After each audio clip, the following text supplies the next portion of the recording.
આપણી ગાયનું દૂધ વધારવું છે તો તમારા માટે એકદમ બેસ્ટ વિડીયો લઈને આવી ગયો છું। વિડીયો તમે સંપૂર્ણ પૂરેપૂરો જોજો તો તમને પણ ખ્યાલ આવી જાય કે આપણી ગાય અથવા ભેંસનું દૂધ કઈ રીતે વધારવું। અને ખરેખર આપણને બધી જ ખબર હોય છે કે ભાઈ આ વસ્તુ નાખવાથી આટલું દૂધ વધતું હોય છે, પણ દૂધ તો ખરેખર પશુપાલક મિત્રો વધતું જ હોય છે।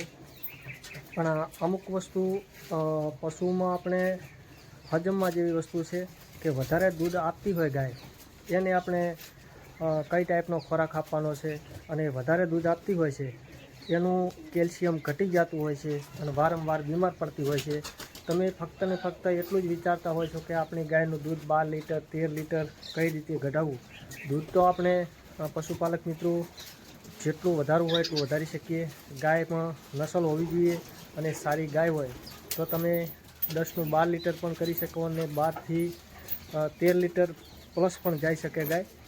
પણ હવે મોટી ગાય હોય અને સમજો કે દૂધ વધારે કરતી હોય 10 થી 12 લીટર, તો એ ગાયને આપણે ખોરાક કયો આપવાનો છે કે આપણું પશુ બીજી વખત ત્યારે પશુ હિટમાં આવે છે ત્યારે રિપીટ પણ ન થાય અને એક જ આપણે ડોઝ મુકાવીએ તો એક જ બીજાને ફેરી જાય।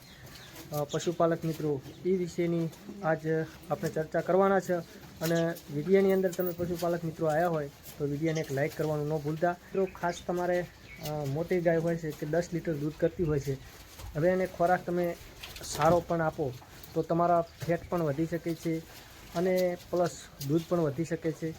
પણ એક વસ્તુ સમજી લો કે મોટું જે પશુ હોય છે 12 લીટર દૂધ આપતું હોય છે એને ખોરાક તમે કપાસિયા પાપડી આવે છે એ આપો દાણની અંદર, અને મકાઈ ભરડું છે।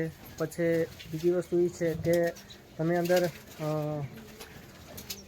સારું કોઈ પણ કંપનીની બ્રાન્ડ કંપની હોય સારી કોઈ પણ દાણેદાર વસ્તુ અંદર, અથવા તમારા પોતાનો હોય બાજરો તો બાજરો અંદર ભરડીને તમે નાખો તો પશુને તાકાત રહે। શરીરની અંદર તાકાત હશે અને કેલ્શિયમ ઘટી જતું હોય છે તો મિનરલ મિક્સર જે પાવડર આવે છે પાવડર નાખો, અથવા તમે કેલ્શિયમના 2 થી 3 મહિના તમે કેલ્શિયમ એને ચાલુ રાખો। વધારે જે દૂધ કરતું હોય છે પશુ પછી જ્યારે આપણે બીજદાન કરાવીએ છીએ ત્યારે થેરતું નથી, એનો પ્રશ્ન આવ્યો રહે છે કે તમે એને પૂરતું મેઘવી નાખો છો, એને દોઈ નાખો છો, એનું કેલ્શિયમ ઘટી જતું હોય છે। કેલ્શિયમ ઘટી જતું હોય છે પશુ થેરવાનો ચાન્સ રહેતો જ નથી।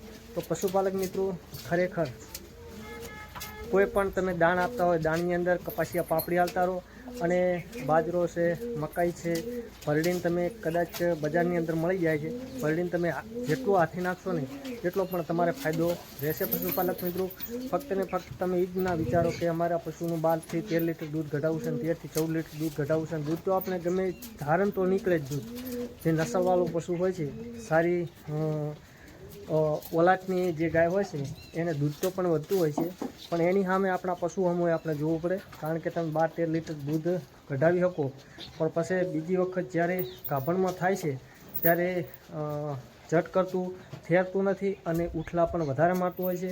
તો પશુપાલક મિત્રો આપણને પશુ ઘણું દેતું હોય છે તો એની સામે આપણે થોડુંક પશુને ધ્યાન રાખવાની જરૂર છે। તો પશુપાલક મિત્રો આજના વિડીયોની અંદર આટલું જ હતું અને ફરી મળીશું નવા વિડીયો સાથે।